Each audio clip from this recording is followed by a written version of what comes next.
Hi guys, చాలా మందికి సేవా సదన్లో ఎలా రిపోర్ట్ అవ్వాలి, మరి సేవా సదన్కి ఎలా రావాలో తెలియదు. బట్ అందరికీ తెలిసింది వేగమాంబ అన్నప్రసాదం. వేగమాంబ అన్నప్రసాదం ఎగ్జిట్ గేట్ నుంచి ఆపోజిట్ రోడ్లో సేవా సదన్ 1, సేవా సదన్ 2 ఉంటాయి. సేవా సదన్ 1, సేవా సదన్ 2 ఏంటిదంటే సేవా సదన్ 1 లేడీస్కి మాత్రమే, సేవా సదన్ 2 బాయ్స్కి మాత్రమే. బట్ రిపోర్ట్ అవ్వడం మాత్రం సేవా సదన్ 2లోనే అవుతామండి. నెక్స్ట్ అక్కడ రిసెప్షన్ పక్కన చిన్న టేబుల్ ఉంటుంది, అక్కడ ముగ్గురు కూర్చుంటారండి.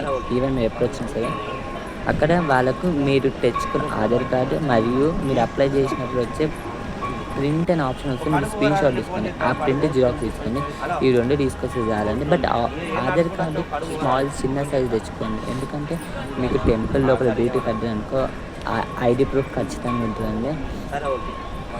జస్ట్ ఏం లేదు, మీరు అక్కడ అక్కడ ఇచ్చేసారంటే మిమ్మల్ని నేమ్ వైజ్గా పిలుస్తారు. ఆ రోజు రిజిస్ట్రేషన్ అవుతుంది. ఒకవేళ మీరు మార్నింగే వచ్చారనుకుంటే ఆఫ్టర్నూన్ మీకు డ్యూటీ సేవ పడుతుందండి. లేకుంటే మీరు లేట్ వచ్చారనుకుంటే ఆ రోజు సేవ రాదు. డే 2 అనే మళ్ళీ మీకు కౌంట్ వస్తుంది. ఈ ఇన్ఫర్మేషన్ నచ్చినట్టయితే లైక్ మరియు షేర్ మరియు సబ్స్క్రైబ్ చేయండి.